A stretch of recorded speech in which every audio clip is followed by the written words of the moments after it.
2020 पूरी दुनिया के लिए दुख से भरा हुआ वर्ष रहा। रोग, इस विषाणु ने पूरी दुनिया के लोगों को रुलाया, बहुत सारा घर को शून्य कर दिया। पता नहीं उनके घर में कौन सा सदस्य बचा है, किसी के घर में सदस्य नहीं बचा है। मैं उन सारे दिवंगत आत्माओं को भी और जिनके घर में दुख उतरा है उनको भी मैं नमन करता हूँ अपने हृदय से, अपनी भावनाओं से, और अपने हृदय से उनके दुख में मैं भी सम्मिलित हूँ।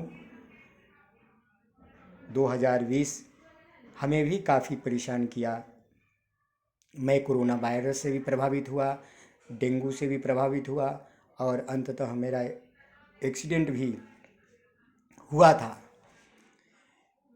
मैं दुख को अनुभव भी करता हूँ और नज़दीक से भी देखा हूँ, अपने घरों से लेकर के बाहर तक देखा हूँ। इसलिए कोई बनावटी बात नहीं, कोई भाषणबाजी नहीं, कोई प्रवचन नहीं। भाई,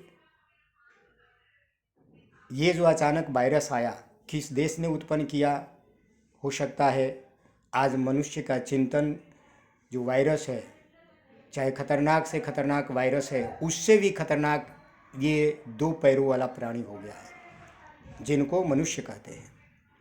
ये आज ही नहीं, प्राचीन युग में भी हुआ है, हिस्ट्री है, इनका इतिहास है। सबसे धरती का खतरनाक अगर कोई प्राणी है, अगर इतिहासों को भी टटोल करके देखिएगा तो ये मानव जात मनुष्य है।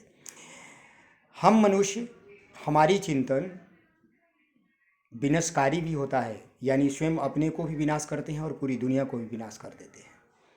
और हमारी चिंतन अगर जैसे ही सकारात्मक जाती है, हम स्वयं ब्रह्मा विष्णु महेश यानी भगवान का भी रूप ले लेते हैं और पूरी दुनिया का निर्माण करते हैं, सृजन करते हैं।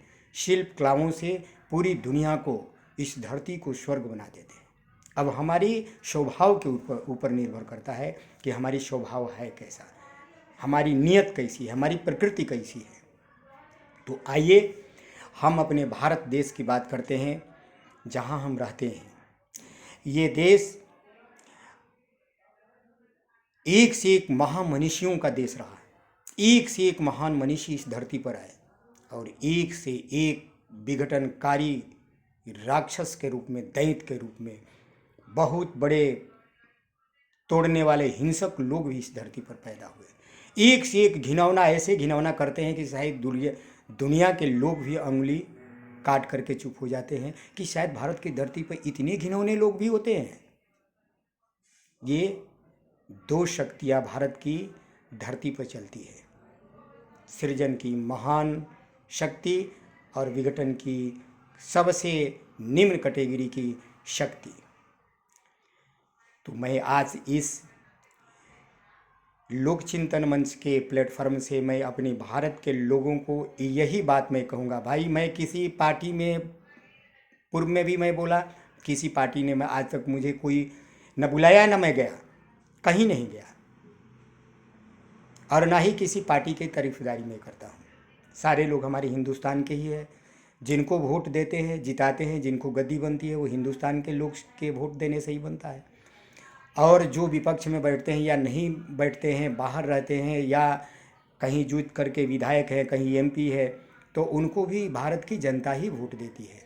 तो मैं किसी का चारण नहीं करता हूँ, मैं किसी का ये नहीं कि नहीं मैं इसी पार्टी का हूँ, इसी व्यक्ति का हूँ, इसलिए मैं ये बात बोल रहा हूँ। मैं ये बात आज आप लोगों के सामने रख रहा हूँ और अपने 50-55 साल के उम्र के अनुभव के आधार पर रख रहा हूँ कि हम अनेक जगह गए। हमारा सबसे बड़ा दुख है कि हमारे देश के लोग आज के समय में भय और भ्रांति में जी रहे हैं, और बहुत ज़्यादा भ्रांति है। ऐसा नहीं कि सिर्फ भ्रांति उन्हीं के अंदर में है जो अध्यात्म और ईश्वर को मानते हैं, वो सबसे ज़्यादा भ्रांति में है और सबसे ज़्यादा भयभीत है। और जो नहीं ईश्वर के मानते हैं वो भी भ्रांति में है, वो भी भयभीत है। तो ईश्वर को मानकर भी, ईश्वर के नहीं मान करके भी भय भ्रांति वाला में हमारा पूरा भारत देश भ्रमण कर रहा है, इससे बाहर निकले। ये जो वायरस के लिए वैक्सीन आ गई है, इसमें आपको कहीं डरने की ज़रूरत नहीं है। मैं सरकार का कोई एजेंट नहीं हूँ। हमारे देश के जो मुखिया है, प्रधानमंत्री है, वो कोई बहुत भयानक राक्षस नहीं है।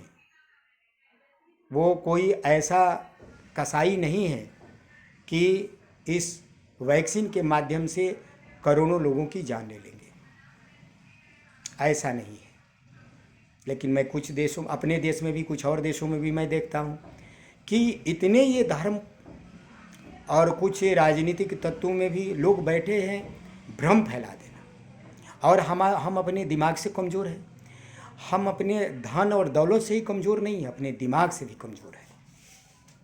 तो आज मैं कहूँगा, मैं किसी की प्रशंसा में नहीं, कि सरकार जो कुछ भी कदम उठा रही है, जो कुछ आपके लिए दे रही है, वो ईश्वर का प्रसाद मान करके, ईश्वर का ही प्रसाद मान करके बिना भय और भ्रांति का उसे ग्रहण करेंगे। बिना भय और भ्रांति का उसे ग्रहण करेंगे।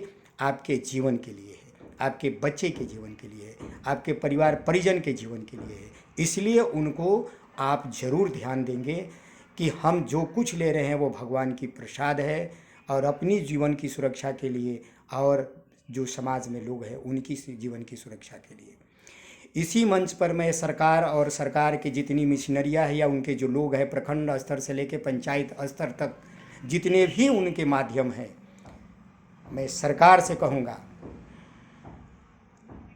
कि उन लोगों को इतना सावधान और सतर्क और अनुशासन और प्रशासन में रखिएगा कि वो किडनैप करके और ठीक वैसा ही दवाई का बाहरी प्रारूप तैयार करके कोई मिलावटी दवाई ना दे दिया जाए, जिससे कि सरकार के ऊपर में उंगली उठने लगे।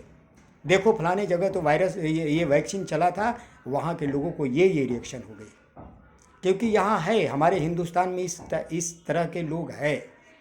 तो सरकारी मिशनरियों पर और सरकार जिनके माध्यम से ये आम जनता तक पहुँचाना चाह रही है, उन पर कड़ाई से, कठोरता से, पूरी कठोरता से ध्यान दे। जैसे माँ बच्चे को ध्यान देती है, उसी तरह से हमारे भारत की जनता अबोध है। कोई किडनैप कर लेगा, कोई हो सकता है कि दूध की जगह जहर पिला दे।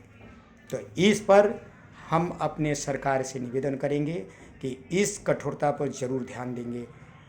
जय हिंद, जय भारत।